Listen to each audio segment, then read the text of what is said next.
Yeah, thanks very much for having me on again, Jackson. It's great to be here, and thank you everybody for tuning in. I know it's kind of geared toward the high school crowd, and here in Ontario, many of us are high school teachers. So finishing off your delayed break, thank you for taking the time if you're with us. It's actually maybe a bit of a good segue as just finishing listening to Coach Fucciarelli's talk on bunch, and that final clip there. I have to admit that was one of the teams that I was assisting with at the time. I believe in the OFSA Bowl. So it's a little, brings up some painful memories, but I have been coaching here in Oshawa in the Durham region in Ontario here for about 13 years or so on and off at the high school level mostly, with a couple of different schools depending on where I've been working. Paul Dwyer from Oshawa and St. Mary and Pickering. So, that's been great to get a couple of different perspectives, different working with different players, different coaches, finding out different schemes and so on. And then about 5 or 6 years ago, getting involved with the club ball here with the Oshawa Hawkeyes, mostly primarily at the senior varsity level. Just beginning out as a positional coach originally, and then moving into the defensive coordinator role, and now head coach with the senior varsity team. And it was probably around that time, actually, from the last clip, where just trying to, again, develop as a coach myself. In speaking with my former coaches at Laurier, Coach Ron Van Morker, who I know tunes into all these clinics and sessions and spoke at the Laurier Clinic just a couple of weeks ago, does a phenomenal job of keeping up to date and really having excellent defensive schemes. And of course, Coach Dwayne Cameron, which really served as an excellent mentor for me and showed me a lot of these concepts and introduced a lot of these concepts to me that influenced me to completely kind of revamp what I was doing, which was based primarily of what I learned from my playing days, and then start to incorporate that at the high school level, different concepts when I again was available to coach depending on what position I was in with my job, but then bringing that to our club team, and of course all high school players, many of which that I did coach in the fall. So they were somewhat familiar with these concepts, and in the last few years it's certainly made a big difference in our pass game performance, but also these concepts, so quarters and trilocks still make run defense available as well. I think in coaching and through the last couple of years since we switched from maybe a more conventional cover 3, cover 1 type look that a lot of high schools run, and showing these different looks, it has made us more successful. And again, a couple of years ago, we were successful in our first year of really switching our scheme over. There you see contact information as well if you care to get in touch if you do have any questions or would just like to talk more about these coverages. So just to kind of introduce the concept of quarters coverage and or cover 4, as it's alluded to as well. A lot of times I think that when people hear cover 4, they're thinking that it's simply prevent defense, and that's really a bit of a misnomer. You can certainly use it as a prevent defense, end of a half, end of a game, whatever the situation is, but that's not all it's meant for. And quarters, I'll go through some of the benefits and the challenges as well here in a minute, but just to get everybody on the same page, not knowing what everyone's background is and their experience using this type of coverage, we're really taking away the vertical routes. We want to take away those deep shot plays or discourage them as much as possible. And so we're taking 4 zones across the field to cover depth, and that could be anywhere from 15 plus yards. You can choose whatever depth you wish, and then really forcing teams to, if they're going to complete passes on you, to throw underneath, come up and rally and make a tackle, but still being sound in the run game. So our zones are a little different. Again, we have our 4 deep zones, the wall flat areas. I'll talk about those players here in a minute, your hook to curl areas, and your hole area where depending if you're bringing pressure or not, and that whole zone might be a little bit deeper in the field, but just in convention, okay, if we only have one underneath defender in that middle there, then that's where that zone becomes available. And our 0 to 5 yards is essentially what we're happy with giving up. Again, in the Canadian game, with only having 3 downs to get 10 yards, if there's any kind of radical underneath route, we're just going to let that go and trust that we have sound technique and our tackling ability to come up and make a play. So that's why I use, the green means go ahead and forget about it for you Office fans. So just dropping a typical scheme that we like to run. Of course, our field corner will be that deep defender, as the field half is already essentially in that wall flat zone. We like to drop our Sam out, or we refer to him as the dime, more of a kind of hybrid linebacker, defensive back, and he'll play the inside quarter to the field. Our free safety will rotate over to the weak side, inside quarter of the field, and our boundary corner will typically drop back into that outside quarter. Okay, that leaves our halfbacks up to play the wall flat zones. Our Mike and our Will play those hook to curl areas, reading run first, and then dropping into their depth. Okay.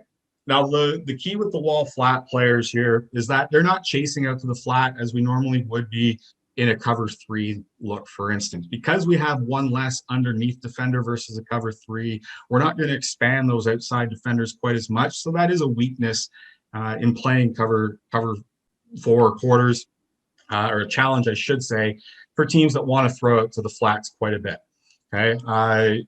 With the wall aspect of those players, if there's any crossers that begin coming underneath, we want to collide, reroute, and delay, disrupt the timing. It's not a jam, but it's something that takes those receivers off their routes, disrupting the timing, so that they're not in the window that the quarterback expects them to be. And we can pass that off to our Mike and our Will, our inside backers there. Okay. So some of the benefits of playing quarters and kind of what I've come to recognize here, like I already mentioned, it's going to discourage or take away the vertical passing game. We want to take away the big play, right? With teams that are throwing the ball or going for those big shots, that's a chunk yardage very quickly, gives us big problems. With the Canadian game having a longer field, wider field, we're going to force them to nickel and dime us a little bit and expect at some point that there's going to be a throw that's missed or a pass drop, and that puts us in an advantage ahead of the sticks. At the very least, if they're throwing underneath, we can come up and rally and make a tackle, and then that extends drives, again offering that more opportunity for us to hopefully make a play, get off the field, win on first down, and give us a better idea on second and long. It's likely a throwing down. Despite the fact that we're dropping 4 players into coverage, by playing quarters, we still can maintain numbers in the run game.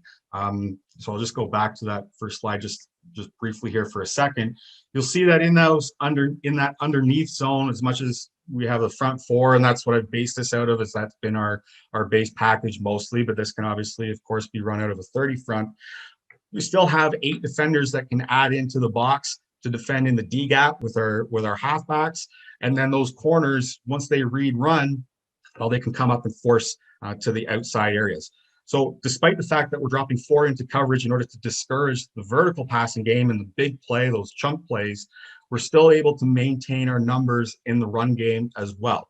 And again, that's all dependent on your technique and tackling ability. Anything is limited. Your coverage, your scheme is always limited by your fundamentals. So is only effective, I guess, as your fundamentals. So that's, of course, the caveat. Another advantage is it limits the effectiveness of the pre-snap motion by an offense.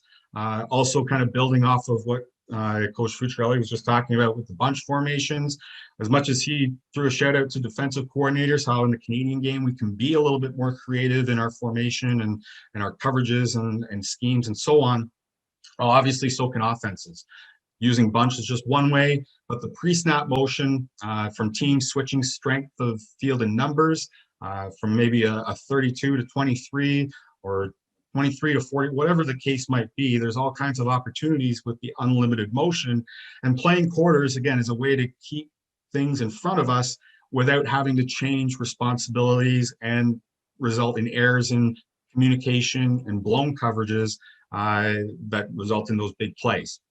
It was mentioned already that in the first session that teams will have different rules and adjust to motions with different play calls. And that's something as a defense that we can have that advantage of tagging different strategies to when we see that motion, how we're going to treat it. Is it going to be a halfback over, a rock and roll where we're rotating the free and half, exchanging the free and half, or are you bringing the linebackers, or are you just leaving it, right? And sometimes leaving it could be a valid strategy, and quarters coverage allows us to be a little bit more simplified when we're seeing that pre-snap motion, in particular when there's exchanges between receivers behind the line of scrimmage. If it happens post-snap, that's not a big deal either. And that's also, again, one way we could handle bunch, for instance, is letting that take place in front of us and then coming up and making the play. The nice advantage, and why it also helps in the run game, is that our covered players are able to keep their eyes upfield, versus playing man coverage where now their backs are turned as everyone's responsible for trailing or for covering whoever their receiver is. Now by playing cover 4, as you'll see in some of the clips, the defensive backs in particular can have their eyes in the backfield and reading and taking a peek to read, run, or pass, but still maintaining their leverage deep and be able to come up and play the run in the case that the ball is handed off. Okay, they're not trailing with their backs turned and they're missing out what's going on behind them. Quarters allows us to keep our eyes upfield, look into the backfield, scan into the backfield, I should say, while still maintaining our coverage responsibilities. Again, this is a big help in the run game. The variations out of the same look. So on that first slide, I organized things out of a single high look, which I think at certainly the high school level, you're capable of running quarters out of. It gives that pre-snap look of the middle of the field closed, so the quarterback and the offense expects to see probably a cover 3 look or a man cover 1.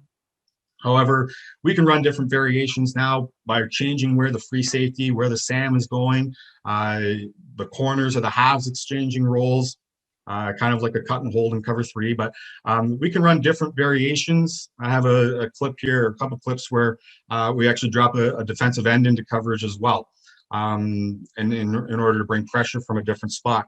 So the variations in players being able to go where the quarterback isn't expecting them to, that throws a different wrinkle into his read, certainly post-snap, from something that he's been regularly seeing and something that can fairly easily be added in as long as we get those base rules covered off and your players understand that. So it allows for different variations of coverage to be played with defenders going to different spots.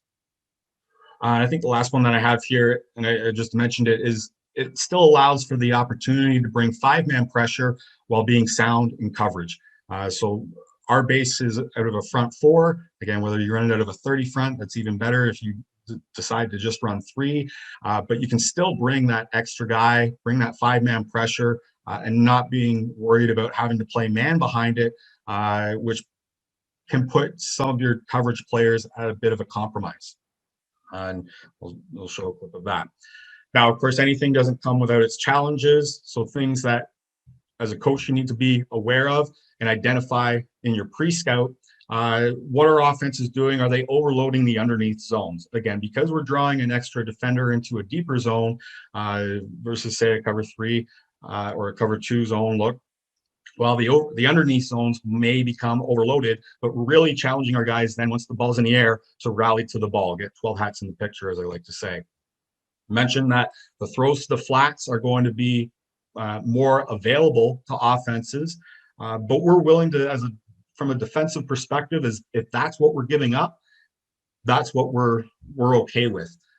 We'd rather cover off the middle of the field in our underneath zones and take away the verticals as best as possible, because the throws to the flats, they're going to be in the air much longer, gives our guys more time to get out there and make a play on the ball, or certainly come up and tackle. And because it's in that underneath area, hopefully, we're not giving up too many yardage on first down, and we're still at least in that area on second down where we can switch up our play call and make it a bit more challenging. The bubble screens. So again, at a different formation, for those quick screens, whether it's to the slot or to the wideouts, who's going to be the shoot player, who's coming down, who's going to be pressuring that, and who's going to be the vertical player that stays back. Once teams set up the screen, they like to throw the screen and goes or whatever the case may be. So being aware in the communication of who's going to go, because certainly that's a play, especially at the high school level. We saw in the last session there about players jumping on the run game. Well, essentially a screen is just like a wider run play or a quicker run play.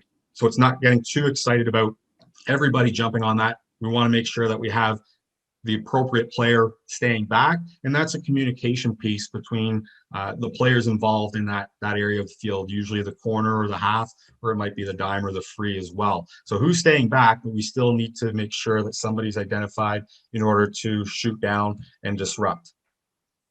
It can be challenging in the play action. Again, play action drawing the inside linebackers forward in particular, that leaves the middle area of the field in those underneath zones a little bit more accessible. So by a good strong play action look, that can be a bit challenging as, again, we're removing one of those underneath defenders. And the rub routes downfield. Once vertical routes have been declared, if they exchange, so like in scissor concepts, for instance, that can be challenging to cover off, as well as probably just as equally any late breaking vertical routes. As much as I said earlier that we're going to ignore the radical inside releases, well, that player all of a sudden turns upfield, and that might be, for instance, on a wheel route. We're all familiar with that, but even on an inside breaking route that all of a sudden turns upfield, well, that adds another vertical player after all the other receivers have basically designated where they're traveling to. So those are the challenges as well to keep in mind. But establishing your rules in quarters and having players clear on what their responsibilities are, we can really take advantage of at least limiting the big play while still being sound in the run game, and then forcing offenses to chip away, and ultimately we can change our call at any point.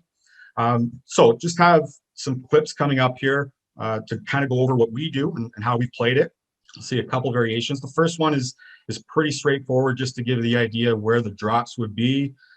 Okay, so we see that in the, sorry guys, in terms of our technique, our defensive back technique. Sorry guys, I don't know what's forward there. Okay, we're going to see that the eyes are able to remain in the backfield.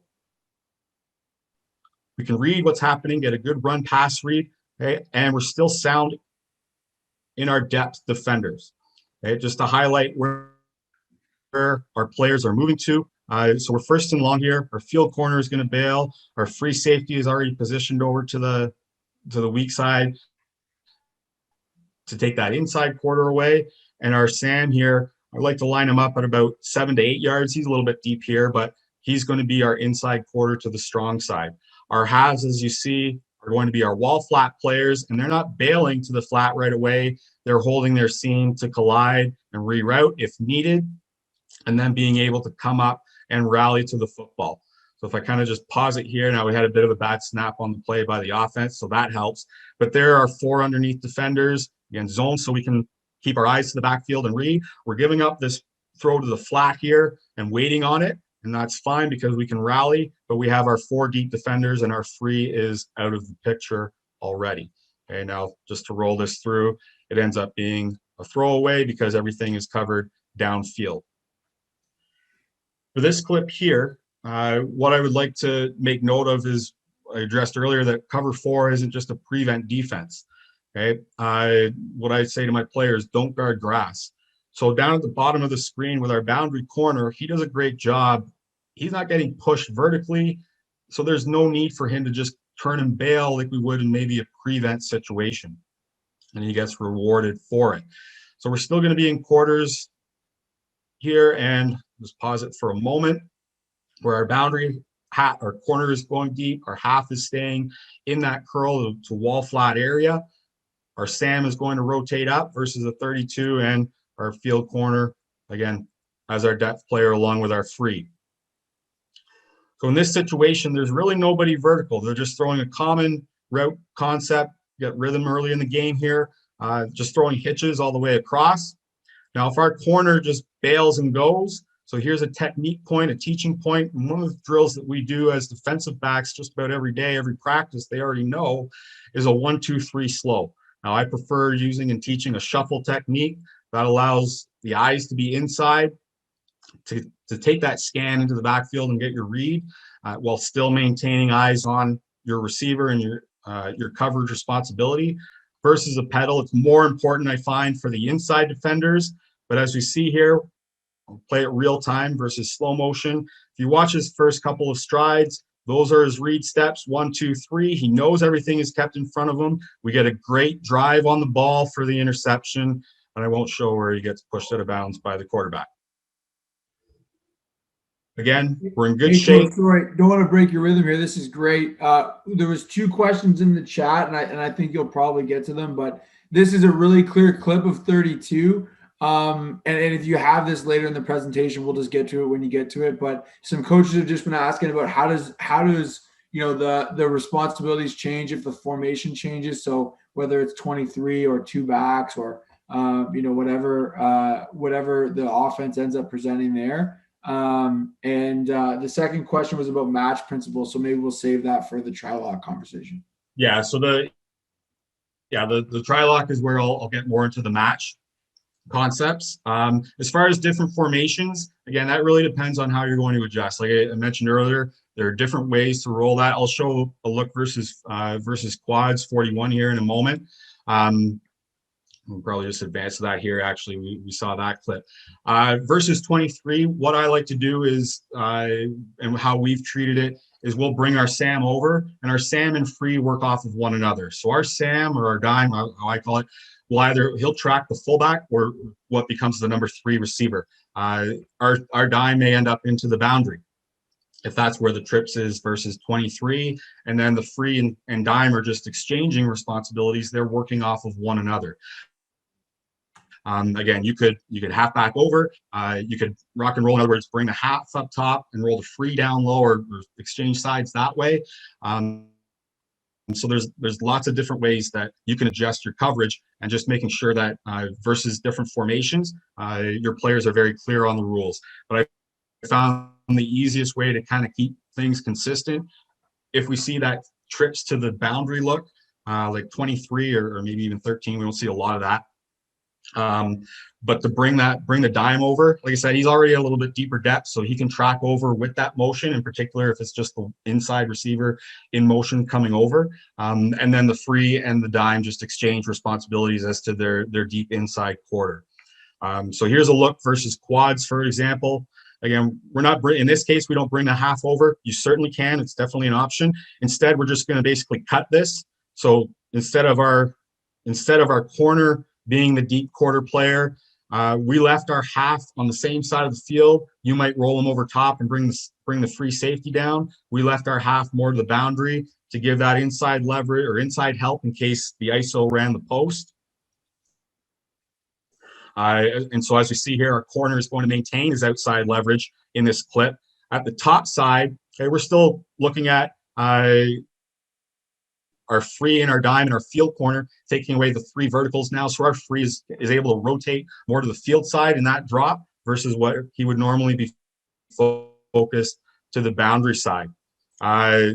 We do see here that, again, out of the vertical routes, we see number 4 and number 2 end up going vertical, which are covered off. Our field corner is back here. We're giving up the flats underneath. Now we bust this a bit. Our mic turns and runs, so there might have been an error in getting the call there. Again, showing mistakes here because they happen. But our half is staying as the wall flat here. Our wheels can bump into that whole area. And we're leaving the flats, but that's a pretty long throw. Remember, our field corner is back here. He could drive if they wanted to throw that field out.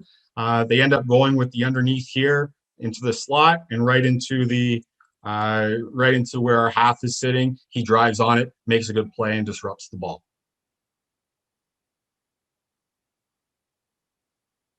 Here's a play where, just to highlight, forcing the throw underneath. So this is versus 22.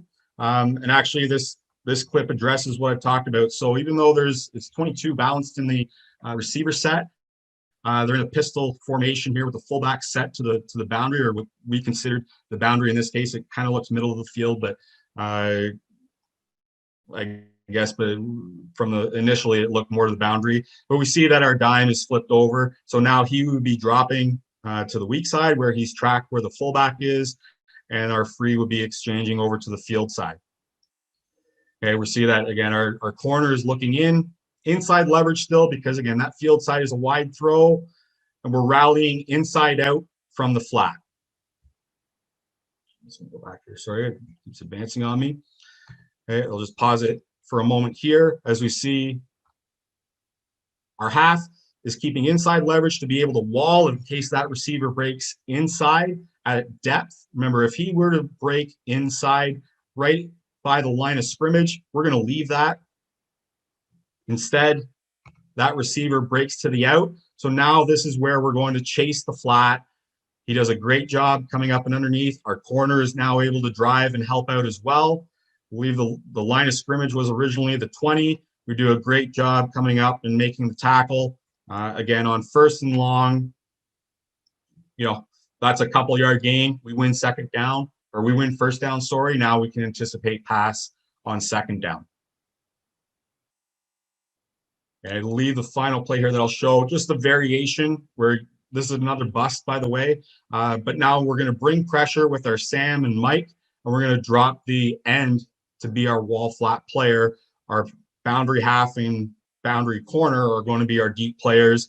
Our free will rotate to the field. Our field half stays low, and our boundary corner, of course, coming high. So as you see here, I'm sure any offensive coach will tell you that quarterback probably should have thrown to the number 3 here. If he did, that's okay. Either our half can bump in, or our free can still come down because we're covered over top. It's hopefully a minimal gain. Maybe we even still keep them and keep them short of the sticks. Our will should be the one that rotates over. I think if this will let me. So our will here should actually be rolling in behind where the blitz was, since we're dropping the boundary end away from the blitzing side. So that's just a variation there that we run with taking away or giving different looks and bringing different players. We're only bringing 5-man pressure, but we're still covered up in the pass game. We force the throw underneath, come up and make a tackle. Again, a little bit generous there with our yardage, but ultimately we get them to 3rd down.